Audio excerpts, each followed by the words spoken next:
हाँ जी students, last class में हमने equation of motion by calculus method derive किया। हमने एनालिटिकल और ग्राफिकल भी कर लिया, डेरिवेशन सारी हो गई। पर एक बात याद रखो, मैकेनिक्स की जो बैकबोन है ना, वो है इसके न्यूमेरिकल्स। अगर आपके न्यूमेरिकल स्ट्रॉन्ग है तो आपके मैकेनिक्स अच्छी है। और तो हमने न्यूमेरिकल्स डिस्कस किए थे, बट आज की क्लास में मैं चाहता हूँ कि हम कुछ मुश्किल वाले, थोड़े से हायर लेवल के न्यूमेरिकल्स डिस्कस करें। तो उसमें से कुछ क्वेश्चन लेते हैं।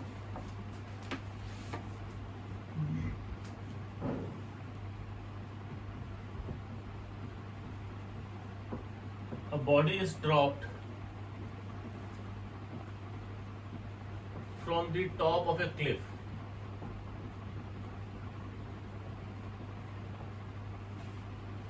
and is found to travel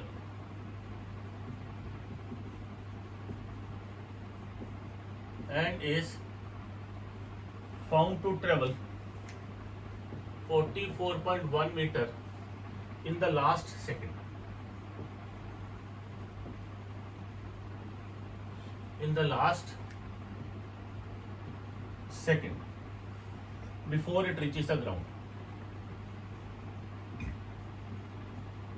Before it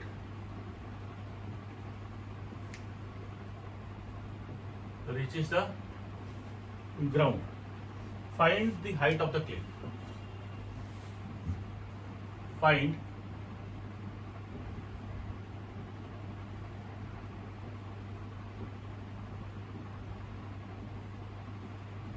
the height of the cliff.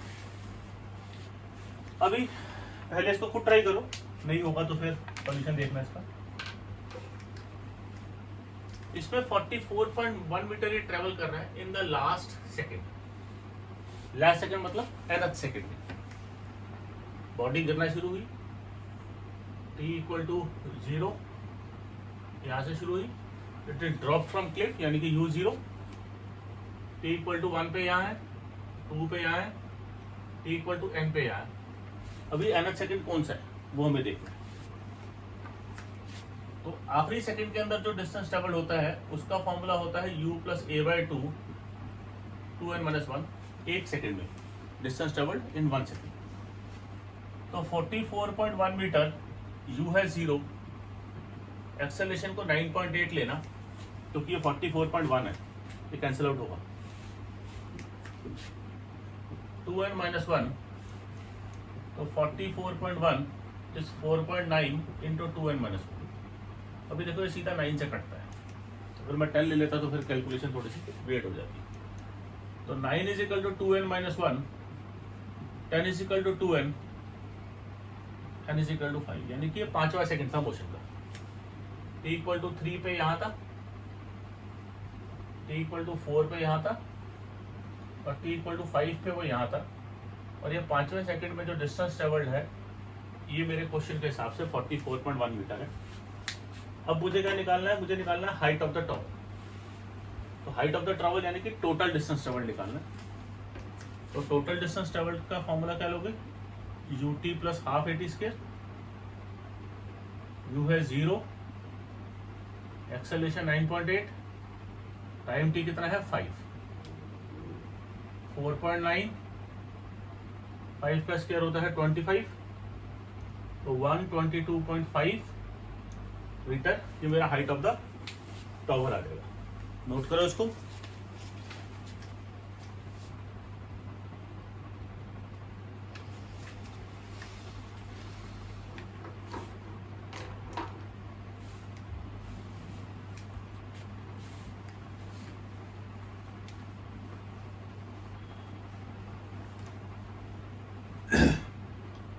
Next question देखते हैं।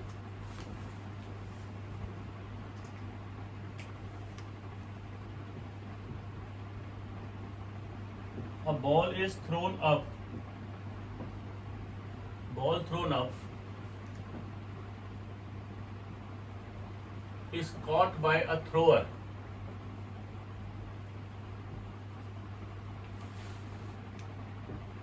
after 4 seconds. How high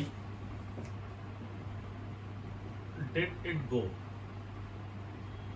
And with what velocity was it thrown?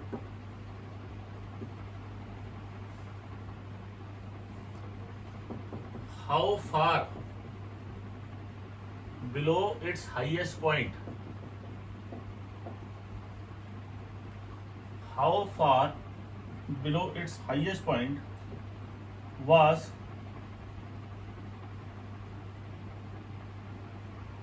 it 3 seconds after start?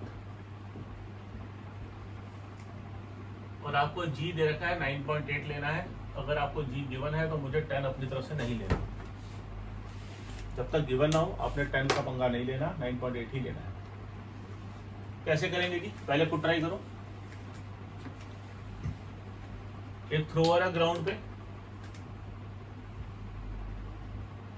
इसने बॉल फेंका ऊपर की तरफ, एक वेलोसिटी u से ऊपर गया और वापस आता है. कितने सेकंड में पकड़ता है? ये इसको 4 सेकंड में कैच कर लेता है. एक बात याद रखो, एक्सेलरेशन 9.8 है. जिस एक्सेलरेशन से ऊपर जा रहा है, ऊपर जाते हुए 9.8 की डिसेलरेशन है, तो मैक्सिमम हाइट पर जो स्पीड होगी वो हो जाएगी बॉल की 0. लेकिन वो नीचे आते हुए एक्सेलरेशन 9.8 की है, डिस्टेंस ट्रेवल उतना ही है. जितना डिस्टेंस ऊपर की तरफ ट्रेवल किया उतना ही नीचे की ट्रेवल किया. तो जिस स्पीड से फेंकेगा उसी स्पीड से ग्राउंड को हिट भी करेगा, क्योंकि मोशन सिमेट्रिकल. जितना टाइम ऊपर जाने में लगेगा उतना ही टाइम नीचे आने में भी लगेगा.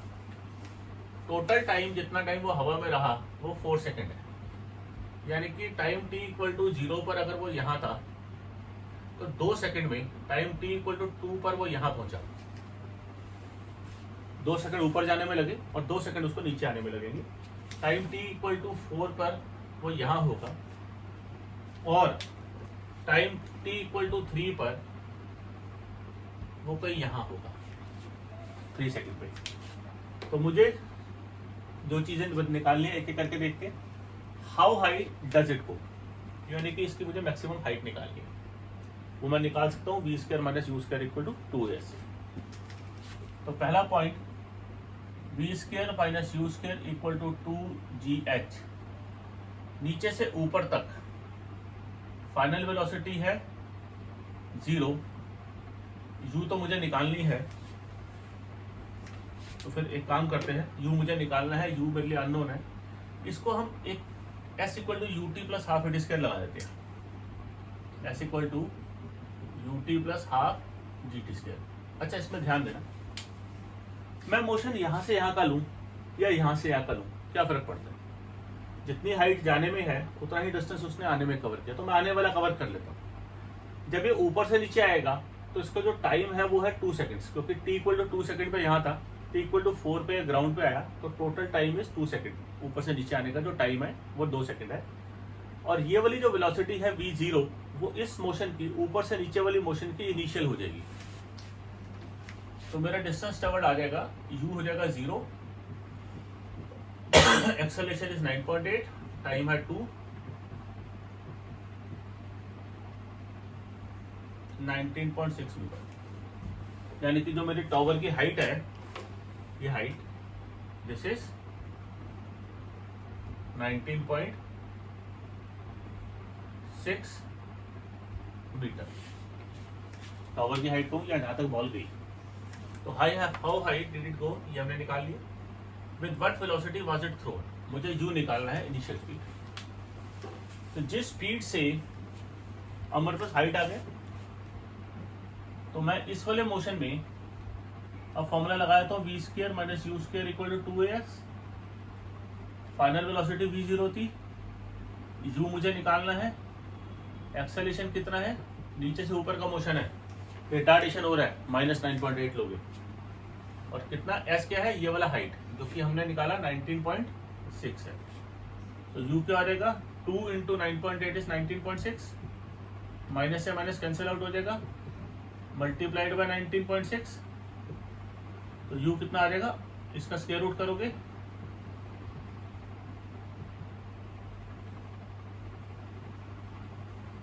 $19.6 मीटर पर सेकेंड, ये मेरे पास आ गया u इनिशियल स्पीड। तीसरा वाला पॉइंट थोड़ा सा टिपिकल है, तो उसको ध्यान से समझे। How far below the highest point was it 3 second after the start. Let us से ये वाला जो डिस्टेंस है ये v y है, और हाईएस्ट पॉइंट से डिस्टेंस ट्रेवल्ड y निकालना है। तो ये डिस्टेंस कितना टाइम में ट्रेवल किया, देखो t इक्वल टू 2 सेकेंड पर वो यहाँ था, t इक्वल टू 3 सेकेंड पे वो इस पॉइंट पे पहुंचा। तो ये डिस्टेंस ट्रेवल किया 2 और 3 के बीच में, यानी कि सिर्फ 1 सेकेंड में। और अगर मैं यहाँ से यहाँ तक का मोशन देखूं, हाईएस्ट पॉइंट से इस पॉइंट तक का, तो इनिशियल स्पीड मेरी 0 है। तो ये वाला डिस्टेंस y को ले लेता हूँ ut plus half a t square. u 0 है क्योंकि इस मोशन में यहाँ से लेकर यहाँ तक वाले मोशन में ये मेरी इनिशियल स्पीड हो जाएगी। एक्सेलरेशन है 9.8, टाइम है 1, तो ये हो जाएगा 4.9 मीटर।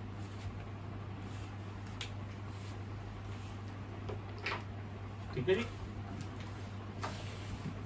आराम से नोट करो इसको।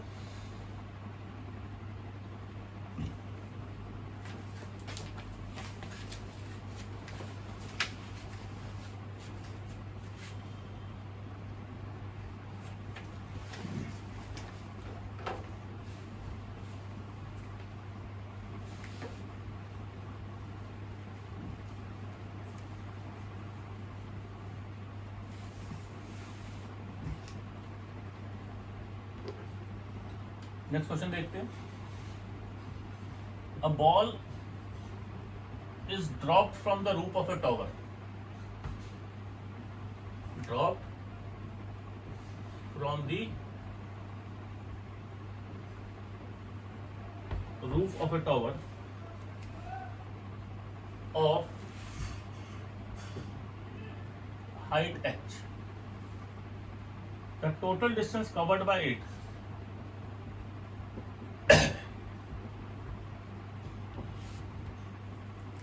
the total distance covered by it in the last second of its motion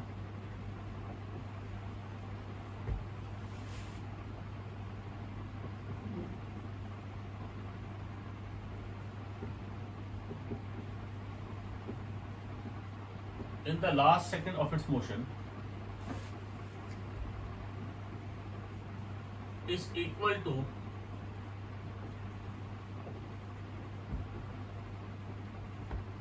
distance covered by it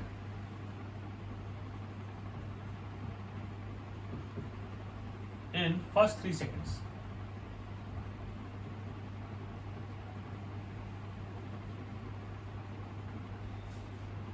What is the value of h?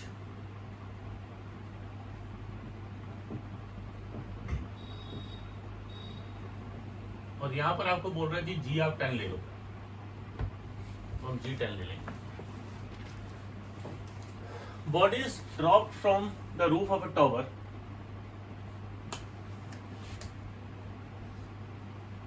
of height h. Total distance covered by it in the last second, यानी कि nth second, is equal to distance covered by it in the first 3 seconds. T equal to 0, T equal to 1, T equal to 2 and T equal to 3. Total distance traveled in first 3 seconds, let us say it is equal to y. तो पहले ये निकालते हैं। Let total distance covered in first 3 seconds is y, which is equal to ut plus half gt square. u 0 है, g को 10 लेने को बोला गया है, टाइम को 3 ले लिया, 9 5 इंटू 9 45 मीटर आ गया। ठीक है ना। अब आपको बोला है what is the height of the tower निकालना है। अब अगर ये वाला डिस्टेंस इज 45 मीटर, तो nth सेकंड में वो 45 मीटर डिस्टेंस ट्रेवल करता है, वो nth सेकंड कौन सा है, अब वो निकालें। nth सेकंड निकालने के लिए dn equal to u plus a by 2 into 2n minus 1 का फॉर्मूला लगेगा। 45 इक्वल टू u 0 है, एक्सेलरेशन 10 ले ली, 2n minus 1 45 is equal to 5 into 2n-1, 9 equal to 2n-1, 10 is equal to 2n। ये n कौन सा है? ये 5वां सेकेंड है। ये डिस्टेंस 45 निकाला, n निकाला 5वां सेकेंड। यानी कि अगर t इक्वल टू 4 पर वो यहाँ पर है और t इक्वल टू 5 पर वो यहाँ पर है, तो ये वाला डिस्टेंस है 45 मीटर। और हाइट ऑफ द टावर क्या हो जाएगी? हाइट ऑफ द टावर हो जाएगी ये टोटल डिस्टेंस कवर्ड, जो कि उसने 5 सेकंड में जो टोटल डिस्टेंस कवर किया है, ये हाइट ऑफ द टावर हो जाएगा। तो हाइट ऑफ द टावर कैसे निकालोगे? Again ut plus half gt square से, पर अब टाइम को मैं 5 ले लूंगा, 125 मीटर। ठीक है जी, नोट करो। हर बार मुझे बोलना याद नहीं रहता और हर बार में मुझे बोलना भी नहीं है। आप क्वेश्चन लिखो और उसको पहले खुद ट्राई करना है।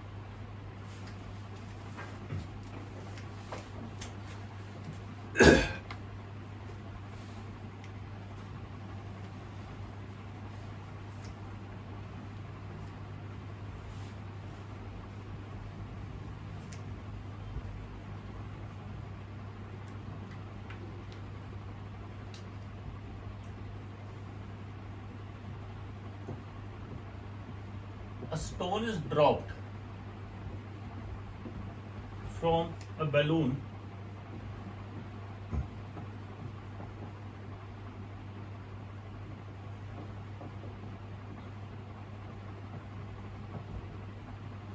at an altitude of 300 meter.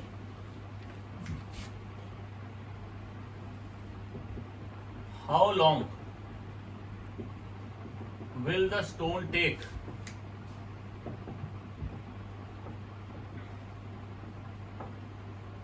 to reach the ground if, number 1, if balloon is ascending with a velocity of 5 meter per second. Number 2, balloon is descending with a velocity of 5 meter per second. Or number 3, balloon is stationary. ये थोड़ा सा typical type का question है, पहले खुद try करो।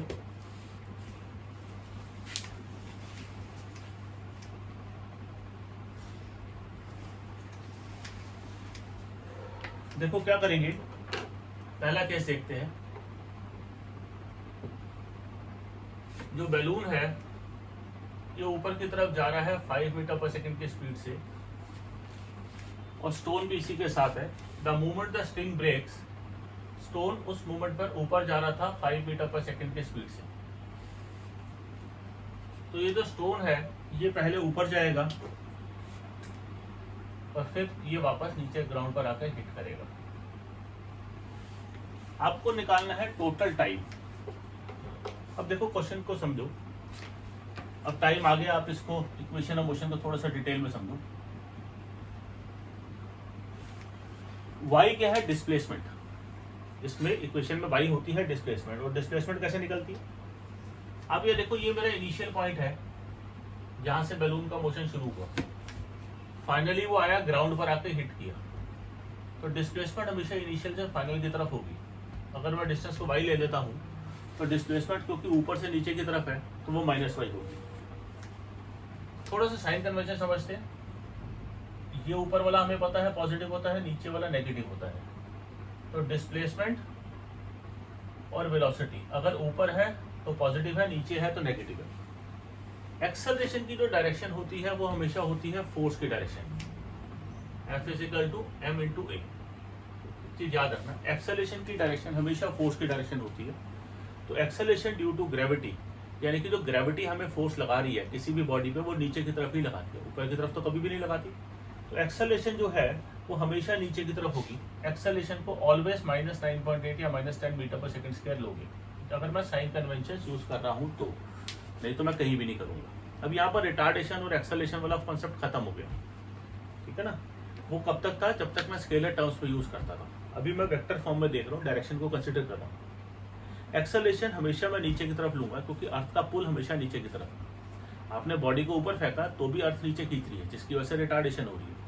ऊपर से फेंका तो भी वो नीचे आ रही है, उसके एक्सेलरेट हो रही है, स्पीड बढ़ रही है। जब आप ऊपर से बॉल को फेंकते हो वो ग्राउंड की तरफ आती है, क्योंकि अर्थ उसको नीचे पुल कर रही है। तो अर्थ के पुल के direction is always towards the centre of the earth, will take that as negative always in every condition.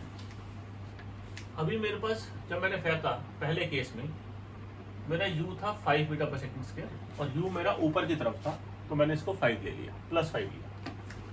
t है मेरा total time of flight. Acceleration जैसे कि हमारी बात हुई, हम हमेशा माइनस लेंगे, तो -10 ले लेता हूँ इंटू टी स्क्वायर, क्योंकि मुझे गिवन नहीं है, 9.8 ही लेना है। तो ये जो y आया है ये मेरा डिस्प्लेसमेंट आएगा, जो कि मेरा 300 मीटर है। y मेरा कितना है, 300 मीटर। इस 300 मीटर को मैं माइनस पुट करूंगा। साइन कन्वेंशन देखना, ये इनिशियल है, ये फाइनल है, तो मेरा डिस्प्लेसमेंट कितना है, -300 मीटर। साइन गलती होते ही सारा गड़बड़ हो जाएगा, तो आ जाएगा -300 equal to 5t -5t square, 5t square -5t -300 equal to 0, t square -t -60 is equal to 0। अब t कैसे निकलेगा जी, -b plus minus b square -4ac upon 2a, तो -1 प्लस माइनस ये आ रहेगा 241 अपॉन 2। अब टाइम को आप नेगेटिव में ले तो ले नहीं सकते, तो टाइम आ जाएगा √241 प्लस लोगे -1/2, क्योंकि नेगेटिव वाला पार्ट तो पॉसिबल ही नहीं है। अगर मैं इसको -241 -1/2 लिखता हूँ तो टाइम तो नेगेटिव में नहीं हो सकता, मुझे इसको इग्नोर करना पड़ेगा इसको। तो ये वाला जो पार्ट है ये मेरा आंसर आ जाएगा। इसको सॉल्व करोगे ये आ जाएगा 8.36 सेकेंड्स। आराम से समझ के नोट करना, कोई जल्दबाजी नहीं। ऐसे ही बैलून अगर डिसेंडिंग करेगा, इसको नोट करने के बाद उसका ये सोचना कि अगर ये डिसेंडिंग करेगा तो अब क्या साइन कन्वेंशन में कोई चेंज आने वाला है। पहले इसको नोट करो, फिर हम देखते हैं। फ्रीज करके करना। अभी देखो, अगर बैलून नीचे की तरफ आएगा, इट इज डिसेंडिंग, यहां पर मेरा बैलून नीचे आ रहा है, तो मेरा स्टोन भी नीचे आ रहा है विथ 5 मीटर पर सेकेंड की स्पीड से। तो अब ये पहले ऊपर नहीं जाएगा, ये सीधा ग्राउंड पे ही आके हिट करेगा। अब ये सीधा ग्राउंड पे ही आके हिट करेगा। तो इनिशियल स्पीड जो मैंने 5 ली थी पहले क्वेश्चन में, इसमें अब इनिशियल स्पीड u कितनी रहेगी, -5। डिस्प्लेसमेंट मेरी ऊपर से नीचे की तरफ है, डिस्प्लेसमेंट मेरी ऊपर से नीचे की तरफ ही है, ऊपर से शुरू हो रही है नीचे आ रही है, तो डिस्प्लेसमेंट की वैल्यू मैं नेगेटिव ही लूंगा, क्योंकि वो ऊपर से शुरू होकर नीचे आ रही है, और एक्सेलरेशन तो मेरी हमेशा के लिए नेगेटिव सही है। तो बस यहाँ पर मेरा माइनस साइन का फर्क आ जाएगा, बाकी मेरी इक्वेशन सेम रहेगी। तो आ जाएगा -300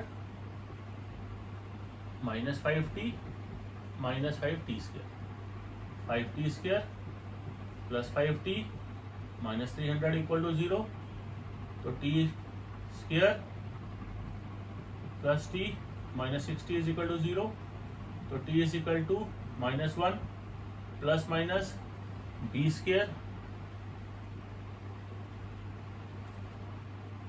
-4ac अपॉन 2a। इसको सॉल्व करोगे आपके पास इस बार आंसर आएगा 7.33 सेकेंड्स। ठीक है, ये सॉल्यूशन सॉल्व आप कर लेना, कैलकुलेशन फ्रीज करो, नोट करो। सी पार्ट में देखते हैं। C part is quite simple, क्योंकि उसमें तो यू जो है बॉडी बलून स्टेशनरी, तो it's like the body is drop from rest.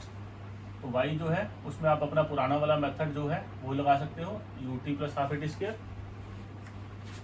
अगर चलो इसी में इस मेथड से भी करें तो ये -300 ले लोगे, u 0 है, एक्सेलेरेशन कितनी है -10 क्योंकि नीचे की तरफ है, मुझे माइनस ही लेनी है, इंटू v²। अभी यहाँ पर आप एक चीज़ देख सकते हो, अगर आप पुराने वाले मेथड से करते हैं तो आप 300 लेते हैं और एक्सेलेरेशन को आप प्लस ले लेते हैं क्योंकि आप स्पीड बढ़ रही है, तो minus minus sign cancel out हो जाएंगे, वैसे ही वहीं पर आ जाएंगे जहाँ पर हम पहले करते थे। तो नया मेथड से कुछ भी अलग चेंज नहीं है। 300 = 5t², तो t² = 60, t = √60 सेकेंड्स, ठीक है, √60 सेकेंड्स, ये आप सॉल्व कर सकते हो। तो इसका आंसर आता है 7.82 सेकेंड्स। एक्चुअल में अगर आपको पूरा सॉल्व करना है तो इस वाले पार्ट का आंसर है 7.82 seconds.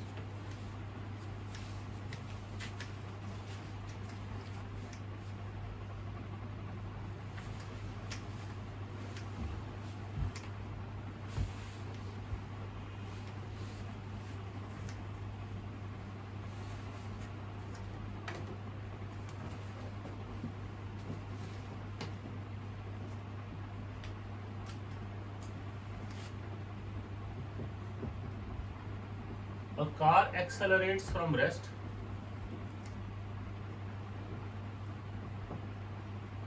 at constant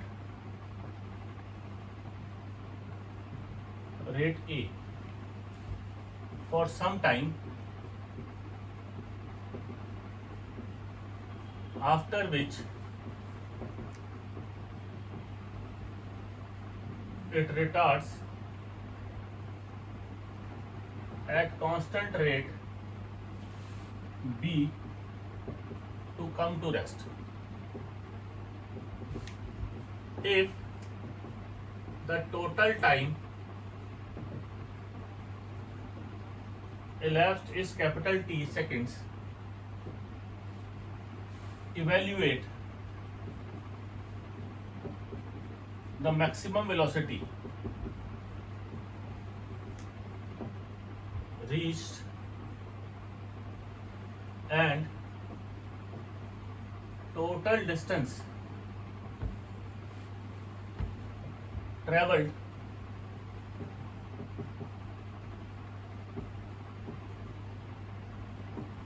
in terms of A and B.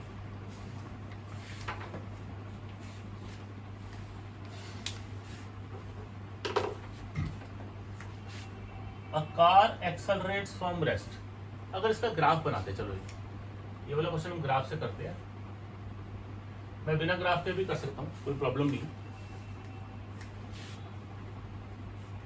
Car accelerates from rest, पहले एक्सेलरेट करेगा, वेलोसिटी बढ़ेगी और फिर मैक्सिमम वैल्यू में पहुंचेगी, रिटार्डेशन होगी, ये वाली वेलोसिटी जो है, ये जो पीक आई, ये मेरी मैक्सिमम वेलोसिटी है, और फिर जब रिटार्डेशन होगी उसके बाद वो रेस्ट पर आ जाएगी।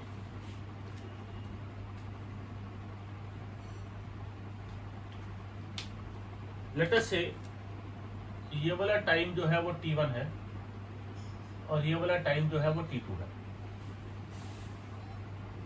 एक्सेलरेशन कैसे निकालते हो? This angle is θ1, this angle is θ2।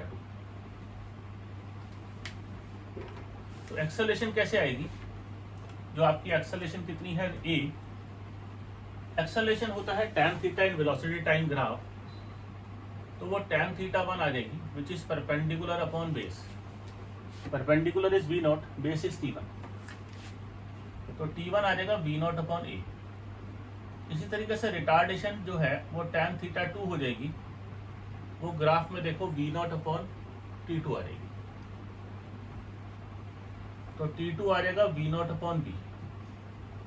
अब आपको दे रखा है total time elapsed is t1 plus t2, v0 upon a plus v0 upon b, v0 common लिया 1 upon a plus 1 upon b, तो t is equal to v0 a plus b, नीचे आ जाएगा ab, तो v0 आ जाएगा ab a plus b of time elapsed t।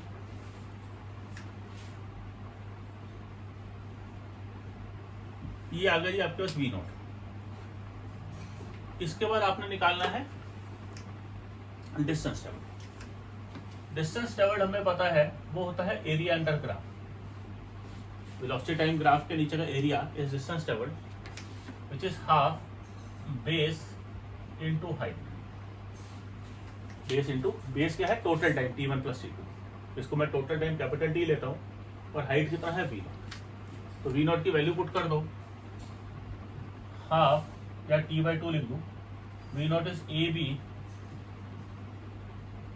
Upon a plus b into T, क्या रहेगा? Half ab upon a plus b into T square. ये मेरे पास x आ गया। ठीक है, ये सारे ही टिपिकल वाले, मुश्किल वाले, इंपॉर्टेंट वाले क्वेश्चन थे। इसको ध्यान से समझो। राइट, आज के लिए इतना ही। Thank you so much.